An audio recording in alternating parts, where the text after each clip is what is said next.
morning. Welcome to the worship assembly of Parish Church of Christ. I love you. I'm glad that you are here. If you haven't heard, we have another sister in our midst. Jill was baptized in Christ Wednesday night after Bible study. I know she feels excited to observe the Lord's Supper for the first time this morning as one of God's children and reflect on the sacrifice that Jesus made for her. We welcome her into the family of God. Betty had tried to tell him no, but he kept touching her. She had been excited to have been asked out by an older guy, and she tried to act more sophisticated and more mature than she felt. Now she keeps having thoughts about what happened and that she didn't know what she should do. Sexual abuse is one of those sins, one of those crimes that are committed that has lasting impact on the victim. God's Word records every sin committed against mankind in one way or another. Every sin committed by man is recorded in the Bible somewhere. And God, of course, is there to help us deal with the offenses and the sins of others. The FBI estimates that well over 100,000 children and young women are trafficked in America today. The average age for sexual abuse is 11. Now, when we talk about sexual abuse, it could be something seemingly as innocent as someone kissing you and you not wanting them to. And of course, going all the way to the physical act itself. 1 in 6 boys are reportedly sexually abused before they reach the age of 16. In one study, 27% of women, 16% of men reported that they were victims of sexual abuse. In that particular study, 42% of the women and a third of the men said that they had never reported it before.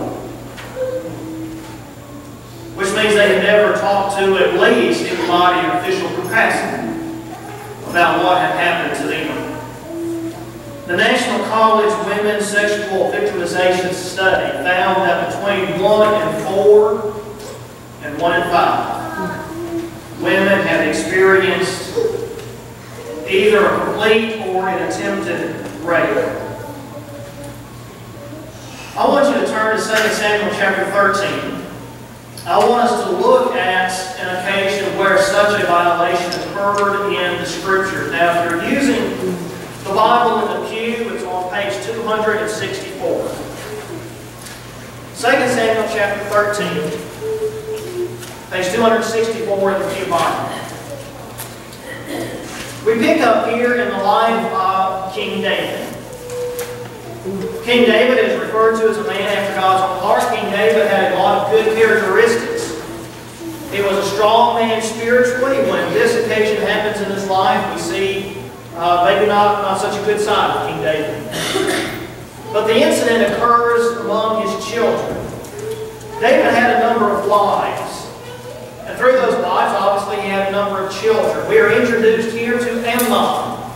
Amnon is David's oldest son through a woman, his wife named Maacah. We're introduced to Absalom, who was David's third son. He has a second son named Kiliab, and we don't have any record of anything he did, anything in his life. But Absalom, his third son, has a sister, full sister, named Tamar.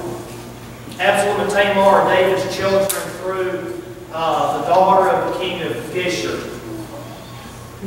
Let's begin reading verse 1. Now it was after this that Absalom, the son of David, had a beautiful sister whose name was Tamar. And Amnon, the son of David, loved her. Amnon was so frustrated because of his sister Tamar that he made himself ill, for she was a virgin. And it seemed hard to Amnon to do anything to her. But Amnon had a friend whose name was Jonadab, the son of Shimeah, David's brother. Jonadab was a very shrewd man, so at least through marriage, Jonadab was Amnon's cousin. I had some cousins that got me into trouble, didn't you? Now this cousin gets Amnon into trouble. Verse 4, he said to him, O son of the king, why are you so depressed? Morning after morning, will you not tell me? And then Amnon said to him, I am in love with Tamar, the sister of my brother Absalom. Now let's just stop right there and make a comment. Sexual abuse does not occur because of love. Sexual abuse occurs because of selfishness. Amnon has allowed himself to be deceived by Satan right here, thinking I love her, and really it's not love. You see, the Bible defines love is I want the best for the other person regardless of how it impacts me, and that's not what Amnon is doing. Amnon is being selfish. He is saying Tamar has something and I want it, and eventually he's going to take it by force. So he is allowing the devil to lie to him in his own cause. Verse 5. Jonathan then said to him, lie down on your bed and pretend to be ill. And when your father comes to see you, say to him, please let my sister Tamar come and give me some food to eat, and let her prepare the food in my sight, that I may see it and eat from her hand. And so Amnon lay down and pretended to be ill. And when the king, that is King David, came to see him, Amnon said to the king, please let my sister Tamar come and make me a couple of cakes in my sight, that I might eat from my hand. Now Amnon is being quite despicable here. He's playing upon, he is taking advantage of his sister's innocence and the fact that she is assuming the best from him. He's guilty of lying, he's guilty of deception. What he's not guilty of is love. Verse 7, David sent to the house of Tamar, saying, go down to your brother Amnon's house and prepare food for him. So Tamar went to her brother Amnon's house, and he was lying down, and she took dough, kneaded and baked cakes in his side, and baked the cake. She took the pan and dished them out before him, but he refused to eat. And Amnon said, have everyone go out from me. So everyone went out from him. And then Amnon said to Tamar, bring the food into the bedroom that I may eat from your hand. So Tamar took the cakes which she had made and brought them into the bedroom to her brother Amnon. And when she brought them to him to eat, he took hold of her and said to her, come lie with me, my sister. Now the vast majority of sexual abuse cases are perpetrated by someone who is known by and generally trusted by the victim. Often it is a stepfather. It might be an uncle. It might be a mom's boyfriend. It is somebody who is known and who is trusted by the victim. Verse 12, she answered him, no, my brother, do not violate me, for such a thing is not done in Israel. Do not do this disgraceful thing. As for me, where can I get rid of my reproach? And as for you, you will be like one of the fools in Israel. Now therefore, please speak to the king, for he will not withhold me from you. And that was entirely possible. David could have said, okay, I will give Amnon Tamar to be his wife. But Amnon is not interested in what is in the best interest of Tamar. Verse 14, however, he would not listen to her since he was stronger than she. He violated her and lay with her. We would say that he raped her. Tamar now has both physical and psychological and emotional problems to deal with. Physically, she might be experiencing pelvic pain, stomach problems, headaches, back pain, and facial pain. Of course, the hardest wounds to recover from would be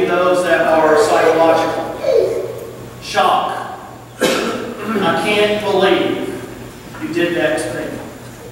Unbelief. Denial and fear and confusion and anxiety and withdrawal. Not being able to sleep. Not being able to control emotions. Nowadays, of course, people turn to drugs and alcohol, trying to deal with the flood of emotions that they experience because of that. Many of them try to commit suicide because they can't handle what happened. They wind up distrusting other people. Even people whom they love and know well, they have trouble trusting. They have a hard time later in life having a healthy, fulfilling sexual relationship. They often blame themselves. They feel guilty. They feel guilty. Why did I allow myself to be put in this position? They feel guilty about trusting someone that they say, now I know I should not have trusted them. They feel guilty about not talking to others. They feel guilty about lying about the event. No, it didn't happen. They feel guilty about not being stronger, about not being able to overcome the feelings that they have. They feel that other people cannot be trusted. That in fact people do not do in private what they do in public. And so they have a lot of psychological roller coasters that they have to go through. And then there are social consequences. Such victimization can strain relationships. If the victim blames mom or dad because they inadvertently left them in a situation that allowed that to happen, they blame mom or dad. Why did you allow this to happen? They blame others. Victims can oftentimes turn to promiscuity because they start thinking, well, if that is what men are looking for, then if I want to have a relationship, then that's what I've got to give them. They see all men as simply being interested in the physical. I can't be loved because of who I am on the inside. I can't be loved and appreciated for spiritual reasons or intellectual reasons. It's all about the physical. And you can see where they can develop a complete disorientation about the other gender. All because of that abuse. Well, look at what happens with Tamar. Let's pick up in verse 15 and see what goes on with her and Amnon. Now, in verse 15, the Bible says that Amnon now hates Tamar with a very great hatred. And notice how the historian emphasizes this. For the hatred with which he hated her was greater than the love with which he had loved her. Doesn't that just make you despise Amnon? You see, he didn't love her to begin with. He never did. It was all about him. And so Amnon said to her at the end of verse 15, get up and go away. You know, I've used you. I've fulfilled my purpose, and I don't have any use for you anymore. Get out of here. Like throwing away an old oily rag that you cleaned your hands with in his closet, aren't you? She said to him, no, because this wrong is sending me away is greater than the other that you have done to me. Yet he would not listen to her. You've got to appreciate the spunk that Tamar has here. She makes him face, to the degree that she can, the sin that he has committed. Verse 17, he called his young men who attended him and said, now throw this woman out of my presence and lock the door behind her. Now she had on a long-sleeved garment, for in this manner the virgin daughters of King David dressed themselves in robes. And then this attendant took her out and locked the door behind her. Tamar put ashes on her head. You know now what's going through her head. What's going through her heart. Or at least we have an idea. She tore her long-sleeved garments which were on her. She put her hand on her head and went away, crying aloud as she went. To be violent. To be violent.